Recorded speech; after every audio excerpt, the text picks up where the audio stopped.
som? O som de festa. O povo está reunido no templo, aguardando o quê? Olha, os levitas entrando com a arca. Enfim, a arca da aliança agora tem um lugar para habitar. O povo está alegre porque a arca representa a presença de Deus, e aonde a arca está a presença de Deus. Olha, era um momento tão esperado pelo povo. Aonde nasceu esse desejo? No coração do rei Davi. Como Davi queria estar neste momento. Mas essa promessa só se cumpriu na vida do seu filho Salomão. E é justamente isso que o Salmo 132 vem nos ensinando. A inauguração da Arca da Aliança no templo do Senhor, lá em Sião, em Jerusalém. E no Salmo 132 é a oração de Salomão, aonde ele pede que Deus seja exaltado, que as nações reconheçam o Senhor, mas principalmente que haja um amor ao nosso Deus. E essa deve ser a expressão do nosso coração, o desejo. A nossa alma precisa desejar, reconhecer e exaltar o nome do Senhor. Sejam todos bem-vindos! Hoje, inauguração do templo, porque a arca chegou e a arca é a aliança. A arca é a aliança, seja bem-vinda, minha irmã. A presença do Senhor naquela época se fazia presente pela presença dessa arca. Então, como a arca ela andava de um lugar para o outro, agora ela tem um lugar para habitar. Mas o que tudo isso tem a ver com as nossas vidas depois de 2.800 anos? O que isso tem a ver com o cristianismo? Olha, se você não sabe, mana, hoje esse assunto é sensacional.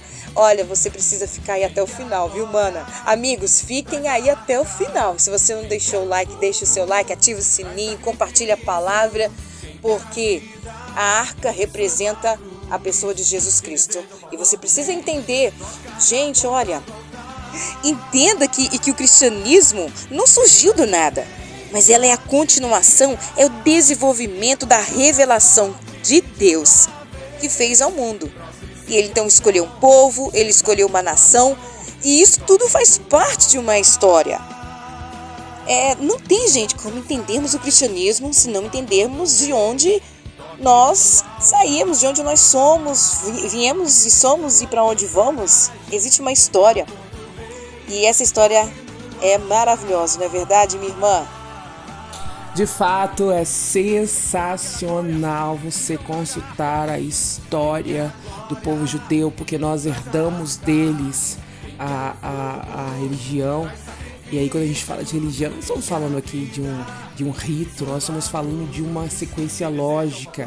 A revelação da salvação, ela foi progressiva. Então Deus escolhe um povo, desse povo ele escolhe um rei, ele se relaciona com esse povo e ele mostra como é que ele deseja se relacionar conosco.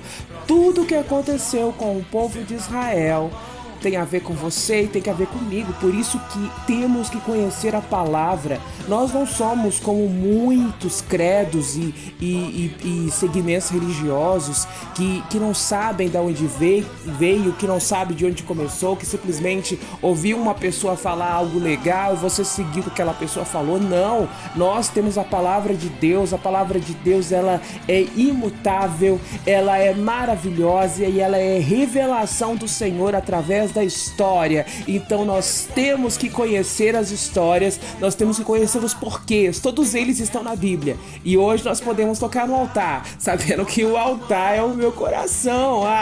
Que é isso? O Senhor habita em nós. Isso é maravilhoso, essa revelação. É isso aí, mana.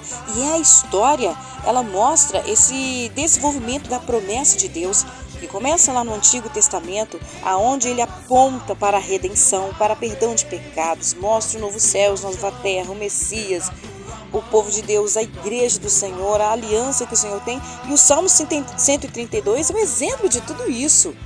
E é interessante que esse salmo, ele condensa muito das principais doutrinas do cristianismo, né, que são fundamentais para o cristianismo. Por exemplo, ela vem aqui na forma de uma oração, de um cântico feito por Salomão, filho de Davi, por ocasião então da inauguração do templo em Jerusalém, da entrada da arca ali.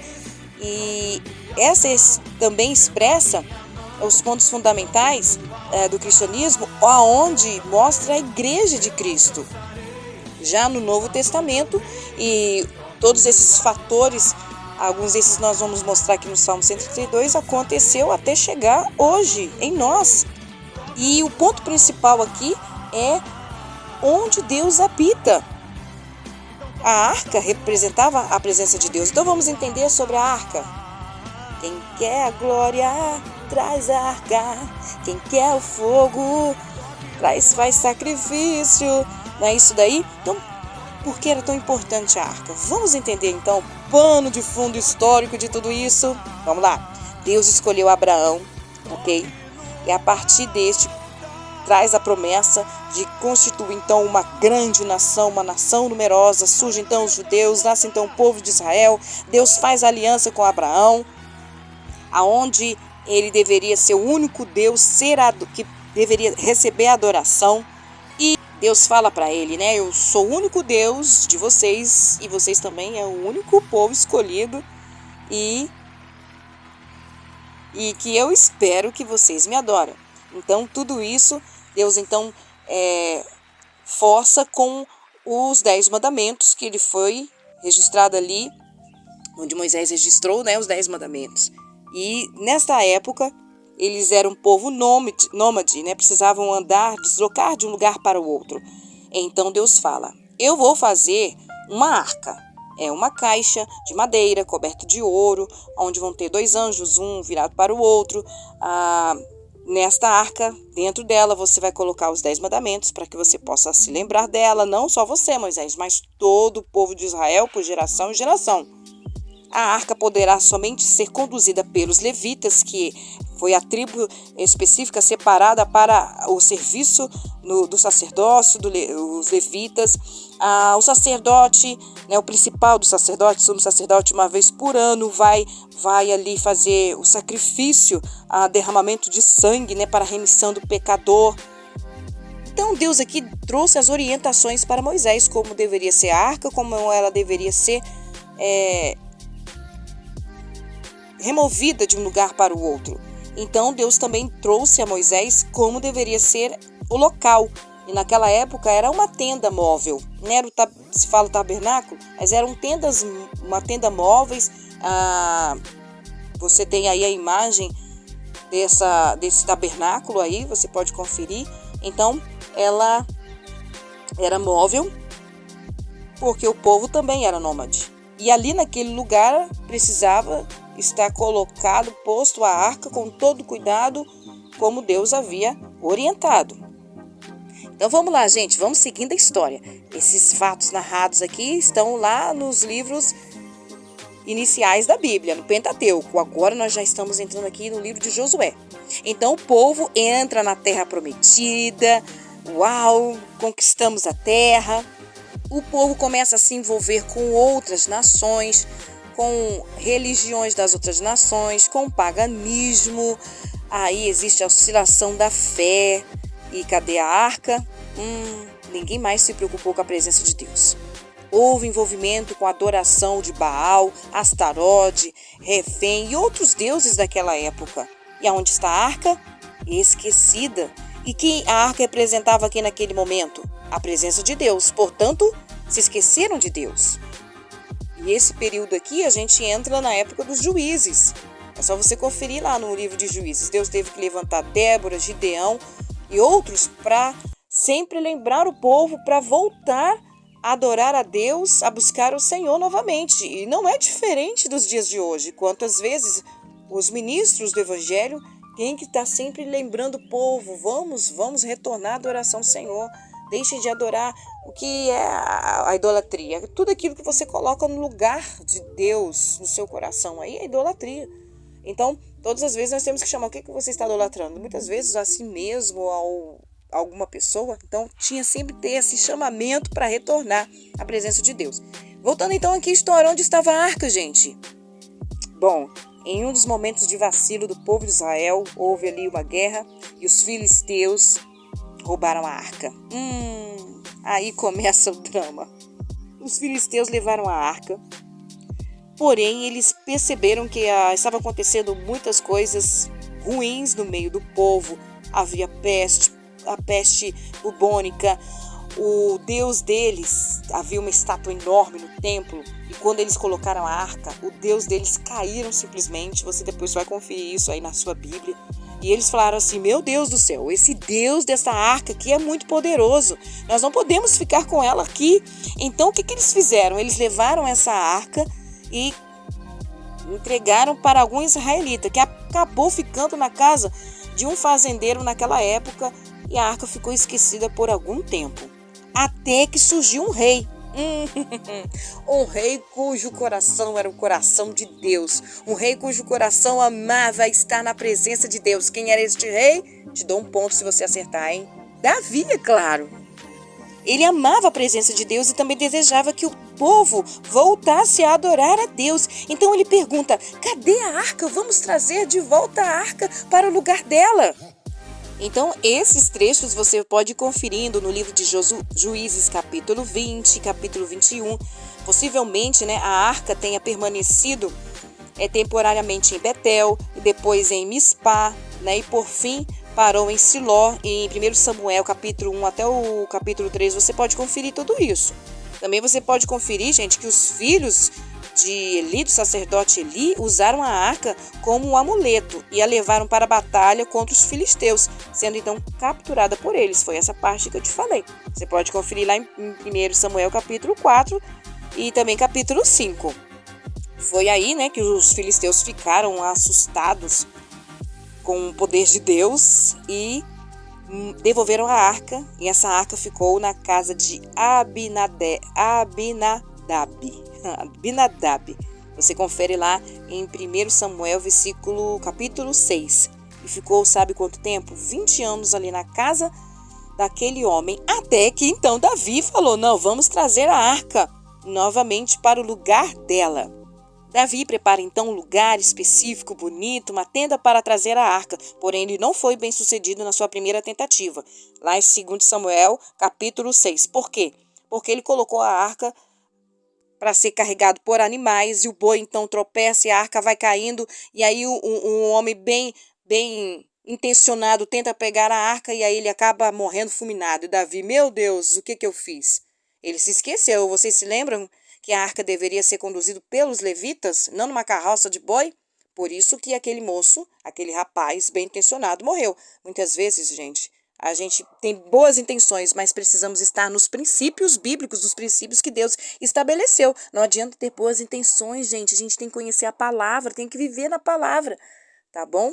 E aí, Davi fica triste, é claro, ele retorna muito triste para o seu palácio, e ele entendeu que precisava se preparar para aquele momento importante, e na segunda vez ele faz tudo corretamente como Deus ordenou e leva de fato agora a arca para o lugar dela, que era em Jerusalém.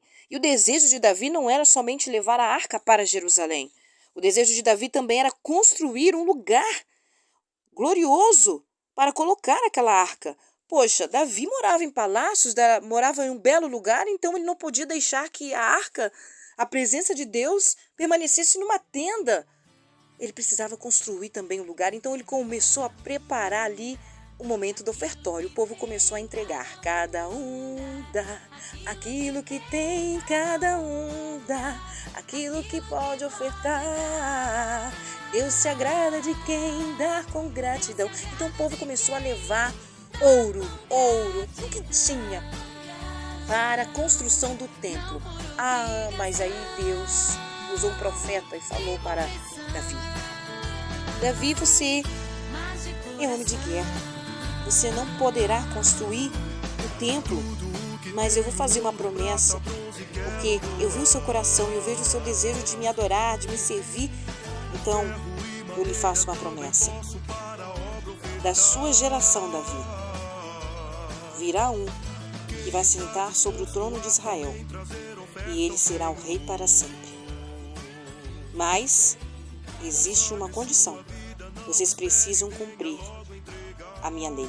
E é justamente isso aqui que o salmista Salomão, no Salmo 132, está relembrando da promessa de Deus. Vamos conferir?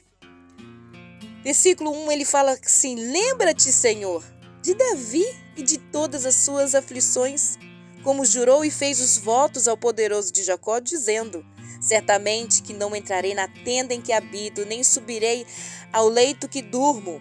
Não farei sono aos teus olhos, nem repouso as minhas pálpebras, enquanto não achar lugar para o Senhor. Enquanto não achar lugar para o Senhor. Davi estava ali desejoso em ter um lugar para habitar a presença do Senhor. Será que você tem esse desejo pela presença de Deus? Será que você tem o desejo de que a presença de Deus se renove a cada dia no seu coração, quando você busca, não só quando você busca na sua casa, mas quando você vai a um lugar onde está reunido o povo de Deus, ali a congregação, para adorar o nome do Senhor? Precisamos ter desejo da presença de Deus, assim como Davi tinha. Ele queria que a presença de Deus estivesse ali, e não só para ele, mas para todo o povo de Israel.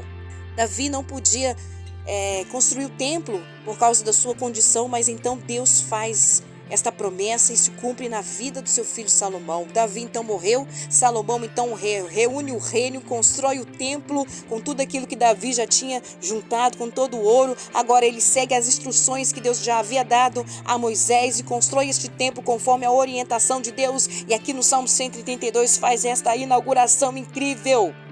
A oração de Salomão: que o Senhor seja exaltado.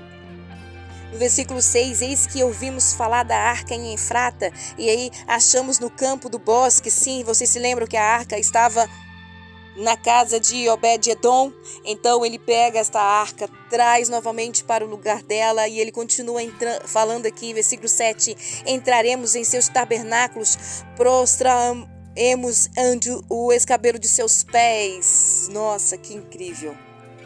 Deus faz a promessa a Davi e a sua dinastia e a sua geração que ocuparia este trono. Davi morreu, Salomão leva a arca para o local onde Davi desejava, que era o templo, mas havia uma condição, que era obedecer à palavra, que era obedecer à lei, que era obedecer aquilo que o Senhor havia dito em todo o Antigo Testamento, podemos assim falar. Mas nós vamos observar lá nos livros de Reis, de Crônicas, que os reis oscilavam na fé. Não sai daí não, eu vou contar para você aqui o que aconteceu. Eu quero que você volte aqui para o Salmo 132. Por quê? Porque na oração de Salomão, ele faz 4 pedidos. Na verdade, era uma canção. Essa canção, essa música que era cantada aqui quando a arca estava entrando no templo, é chamada de música litânia. Como é que é essa música? É como se o ministro de louvor começasse cantando dos versículos 1 ao 5 e depois a igreja cantava em resposta, que é dos versículos 6 ao 10.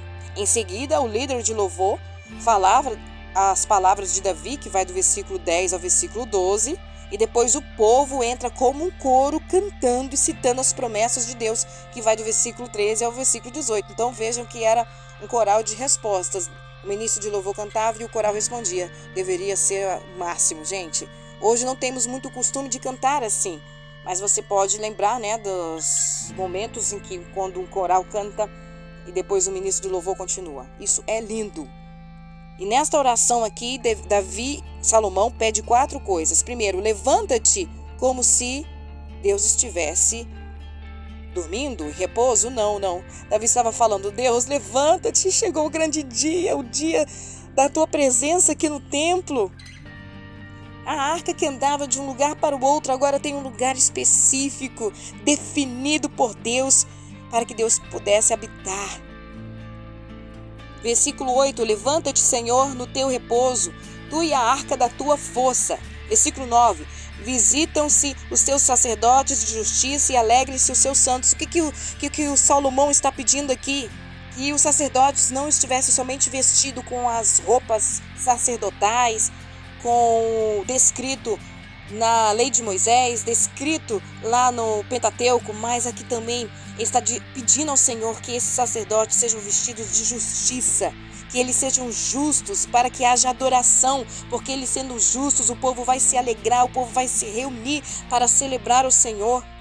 E ele continua dizendo aqui no versículo 10, Por amor de Davi, teu servo, não faças virar o rosto ao teu ungido. A unção é algo extremamente forte na palavra do Senhor, tanto no Novo como no Velho Testamento, porque o ungido refere-se ao Messias. Quem é o Messias? Jesus Cristo. E aí ele continua declarando: o Senhor jurou a Davi como verdade, não se desviará dela, do fruto do seu ventre porei sobre o teu trono. Gente, Salomão não foi um camarada muito perseverante diante do Senhor. Ele teve 1000 mulheres, se envolveram com outros deuses, com deuses pagãos, oscilava na sua fé. Os filhos de Salomão, Roboão, quando assumiu o trono, dividiu o reino do sul, o reino do norte. E aí nós vamos vendo aí a oscilação de fé, adoração a outros deuses. Mas havia uma promessa. Havia uma promessa que Salomão ainda, quando ele ainda estava convertido, ele faz essa lembrança: Senhor, do fruto do teu ventre porei sobre o teu trono. Quem é esse? Quem é esse que ali agora está no trono permanente? É Jesus Cristo. Jesus Cristo faz parte da geração de Davi. Você se lembra disso? Você pode conferir, gente. Lá na genealogia de Jesus, lá no livro de Lucas, no livro de Mateus, você vai conferir. E agora, aqui nos versículos 10 ao versículos 12, existe aí essa lembrança de Deus e de sua aliança fiel. A aliança com Deus é garantir a Israel que um dos seus descendentes de Davi se assentasse no trono, e neste momento o rei era Salomão, ungido de Deus. Assim foi, por amor de Davi e não a Salomão. Tudo isso estava acontecendo não por causa de Salomão, mas por causa do amor que Deus tinha para com Davi. Então Salomão lembra o Senhor da sua aliança, pois desejava que a sua dinastia davídica se assentasse no trono alguém para todo sempre. E essa promessa se cumpriu, eu já falei, em Jesus Cristo, o filho de Davi, cujo trono e o reino são eternos. Isso é maravilhoso.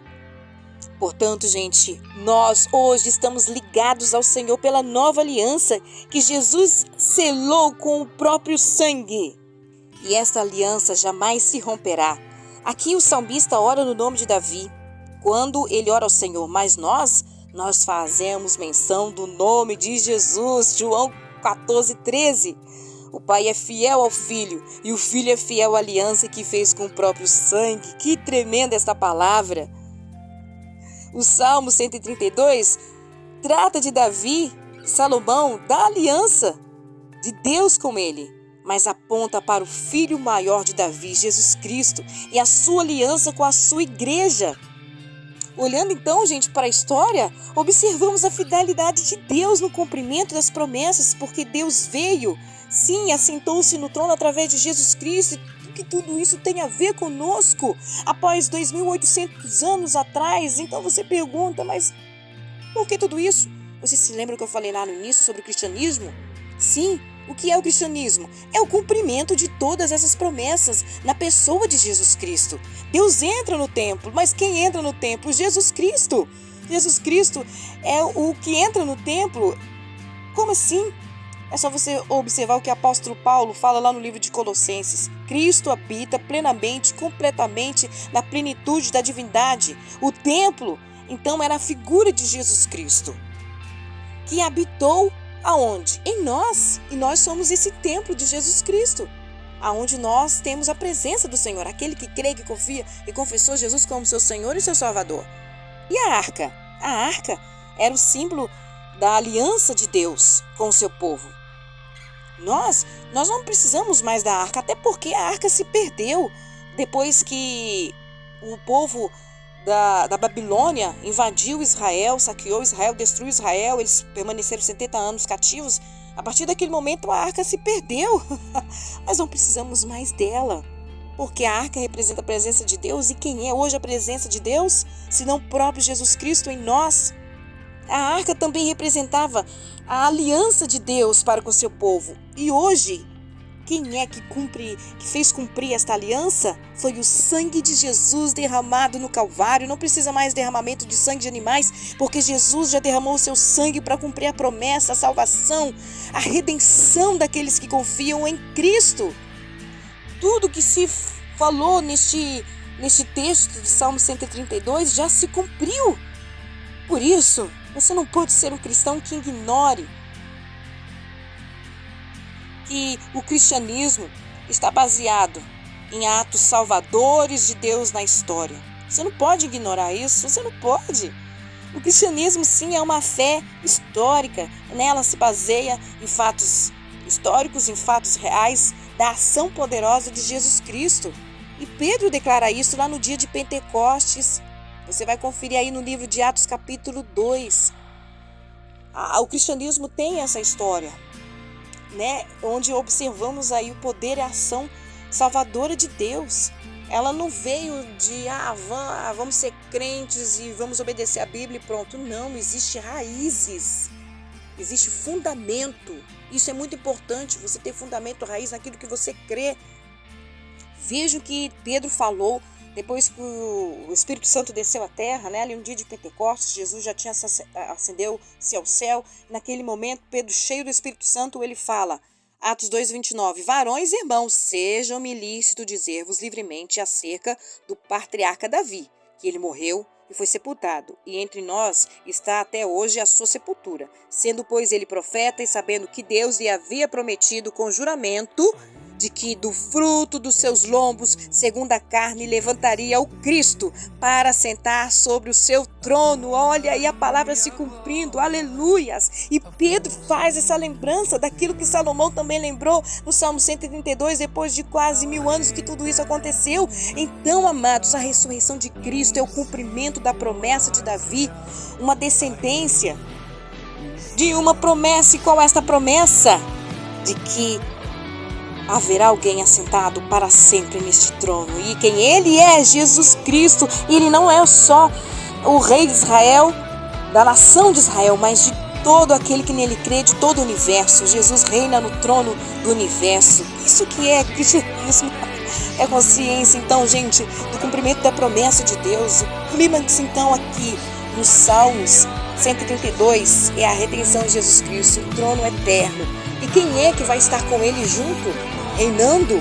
Se não eu e você, nós fazemos parte deste reinado. Você foi convidado a fazer parte desse reinado. Se você ainda não aceitou a Cristo como seu Salvador, aceite, porque este é o cartão de entrada para reinar com Cristo eternamente. E a arca, essa presença do Senhor, precisa estar continuamente em nós, porque nós somos essa habitação, somos o templo hoje do Senhor através de Jesus Cristo. Ele precisa habitar em nós, precisa viver em nós. Você precisa ter esse desejo pela presença do Senhor, assim como Davi tinha, para que as promessas de Deus específicas na sua vida possam se cumprir. Que o Senhor Jesus te abençoe de forma poderosa, em nome de Jesus. Vamos orar? Oh Deus, como amamos a Tua Palavra. Entendemos que existe um plano histórico para o acontecimento de todas as coisas, que mostra essa raiz que o cristianismo tem. Não é algo aleatório, vamos crer e pronto. Não, existe raiz, existe fé, existe a consciência de que um Deus que está trabalhando ao longo da história, fazendo acontecer para que o teu nome seja exaltado, glorificado, testemunhado entre as nações, que o Senhor reina, que o Senhor é Rei dos reis, o Senhor dos senhores, é Deus acima de todos os deuses. Nós te louvamos, ó Deus, e queremos te servir com um coração ardente por ti, como Davi, que a sua presença esteja em nós continuamente, que é a presença de Deus e seja habitando em nós, não mais em templos. Nós reunimos sim em algum lugar específico para cultuar o Senhor como congregação, como corpo de Cristo, mas que cada um de nós, como este corpo reunido, possamos viver, ó Deus, a plenitude da Tua presença, em nome de Jesus. Amém.